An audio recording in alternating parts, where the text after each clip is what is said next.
Hey y'all, welcome back to YFM, your favorite group chat where we like to debate, relate, and commentate. We on episode 6. By now, everybody and their mama know that Big Lex play basketball, so I feel like it's safe to assume that she's pretty quick on her feet. You feel me? Plus, she's used to that close contact shit. She long as hell. She already done fought Ivory, so she's not afraid. I just feel like Ivory, if you was gonna be a sneaky girl, you needed to be a lot quicker than that. Your ass was fighting in slow motion. I don't care. It was very much giving Godzilla. You just hear hits. Boom, boom, sound like a Michael Jackson song. Them bitches is fighting. Do you hear me? I feel like Ivory definitely pulled a Rolly and started to use her weight as an advantage. You feel me? And I do not like that because I feel like it's definitely like resorting to some bully shit, When it's like, obviously, you couldn't fuck with her, and that's okay, Like, you're not going to be able to defeat everybody. It's all right. Instead, y'all should link up and just be unfuckwittable newbies together. You feel me? I actually would love that. They went like a cool 3 rounds, though, but I feel like Big Lex won like 2 out of 3 of those rounds. Plus, she walked away without no scratches, no nothing. Who? Where? Not today. Who's not it? Take a look in the mirror. Y'all see not today. Where? Where they at? Not where, babe. Babe, take a look in the camera. Not where. Not where, babe. Not where. Ivory comes over to me in our bar and asking us if she had a knot. And I cannot see right now, so I don't know, girl. I don't know. I cannot. Jayla goes on one of her rants or whatever, talking about how wrong Big Lex was for having an opinion about her from the show, blah, blah, blah. And you know what? She low-key had a point, but I feel like Big Lex also had a point when she said that Jayla's time is up. You feel me? I low-key feel that way about a couple of the OGs, not gonna lie to you. Y'all feel me, though? Like, I'm not gonna name no names this episode, but let me know in the comments who y'all feel like should stay and who y'all feel like need to go. So the baddies pull up to the club and they was in Jasmine Renee's city. So she got to do her big one and Akbar popped her shit too. And at some point, Natalie mentions the baddies possibly linking up and collaborating on a track together. And to be honest, I feel like this is long overdue. We'll see if they actually follow through with it and if it actually turns out to be a banger. Scotty was clocking it this entire episode. I love how she called Natalie out for her hypocritical ass behavior. And she called Emma out for being boring, which I kind of feel like was valid, but at the same time, it's like, girl, she been here like 5 minutes. You been here like 5 seasons. So the baddies pull up to a cider mill, which I have personally never heard of, but I'm not gonna lie to y'all, after watching the episode, I kind of want to go to one now. One thing's for sure and 2 things for certain when it comes to Zeus. If there's no real beef, they are going to drag the fuck out of some shit. And that's obviously what they tried to do with this narrative between Anna Mac and Bad Dolly. You feel me? So Bad Dolly presses her issue with Anna and pushes her or whatever. Tasiki decides to insert herself and ends up pushing Bad Dolly back. Then, instead of squaring up with Tasiki, Bad Dolly decided to have a Love and Hip Hop moment that honestly ended up backfiring. But you know what?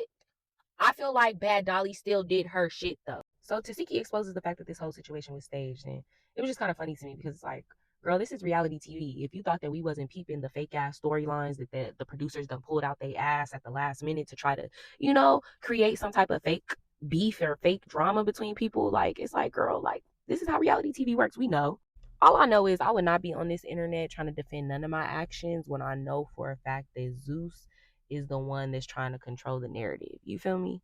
I just feel like they playing with fire too, because it's like, by not making like heavy hitters who really be going in on these fights, people like Ivory, like Tasiki, like people who should probably register their hands as weapons should be made aware of the fake shit that's going on set, I feel like. Anna, let's talk about it. Come on, let's talk about it. I didn't even find out that beef was fake until after. That's why Anna was saying Tifa. Anna wasn't saying Tifa because what? Anna was saying Tifa because Anna knew that she was gonna fake push her. I'm the one that didn't know. It's called scripted reality, ho. I'm the reality, you hoes are scripted. Stop playing with me. Motherfuckers were real. I didn't even fight because I'm like, dang, I actually like this girl. What the fuck? That was my real fucking reaction. But for bitches to get up on the gram and say all this weird shit, like, come on now, it was never even no beef. But shit got hectic when motherfuckers start play fighting. Let's play fight for it so we can stay on the show. When I threw the drink at her, down the beef came. Girl, the beef came the moment you pushed me. Like, you, who the fuck are you? Who do you think you are that somebody gonna let you push them? And bitch, it wasn't no nice push like, get back, bitch. That was a hard push. Like, bitch, girl, please. The beef started the moment you pushed me. That's when the beef started, but you claimed it wasn't beef. But apparently it was. That was a beef push. That wasn't no, y'all not finna fight push. That's like... That's why it be killing me when people be like, oh, why do you watch Baddies? It's not even real. It's like, okay, neither is Harry Potter, but it's still entertaining. This is how reality TV works. You feel me? Like, Zeus wants to go viral. So they're going to put the girls in situations where either some crazy shit transpires or where a heavy hitter crashes out. You feel me? If either one of those things happen, then mission accomplished. And I realize like it's a lot of people looking at us and like they're portraying what we do for work. This is our job. Like, you get what I'm saying? In reality, you bitches don't want to die. No, really. So that's what. No. Hey, to me, that's what beef is. What beef ends in is death. That's the only way. Or the niggas going to jail. Nobody here wants that. So you get what I'm saying? We want to continue to get money. And this is exactly why I feel like Tasiki doesn't need to be inserting herself in anybody's beef. You feel me? Like, what you do outside of the show is a completely different story. When Diamond went over there to check on Bad Dolly after she fought Tasiki, it was very much giving like the enemy of my enemy is my friend vibes. What is Diamond doing over there? Diamond is being Diamond. Let her troll. Fast forward to Tinkerbella and Pretty P arguing back and forth about what, y'all, I don't even know. And to be honest with you, I don't even care to really try to figure it out, because when it comes to Pretty P, I feel like she's thirsty for camera time. I definitely feel like Tinka won that one, but I also feel like security was quick to break it up. You feel me? But it's like, Pretty P, if you're going to be the initiator, you know, I need you to have that same energy that you had on the sprinter in the beginning with Big Legs. You feel me? Just take off. Calm down. We don't need to fight every 5 feet.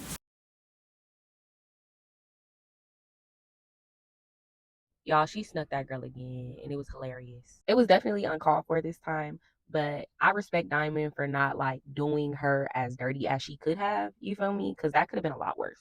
So Summer and Bad Dolly get back to the house before the other baddies, and they're basically just hyping each other up because they know it's on site once the girls get there. Pretty P was the first girl to get there, so her and Summer started fighting. And I feel like Pretty P won that, but the one thing that I love about Summer is that she ain't gonna never stop talking her shit, win, lose, or draw, you feel me? By now, we all know that Summer not really a fighter like that, but for some reason, Pretty P was really feeling herself in that moment after that fight. I guess she wanted to keep running it again, and Bad Dolly was like, nah, you're not finna bully her. Actually, you finna fight me. So, I don't know, y'all. Let me know who y'all feel like would win between Bad Dolly and Pretty P. You know who I got my money on. But that's it for this episode, y'all. It's the boldest and the coldest, the risk taker playmaker herself, Asia, all that.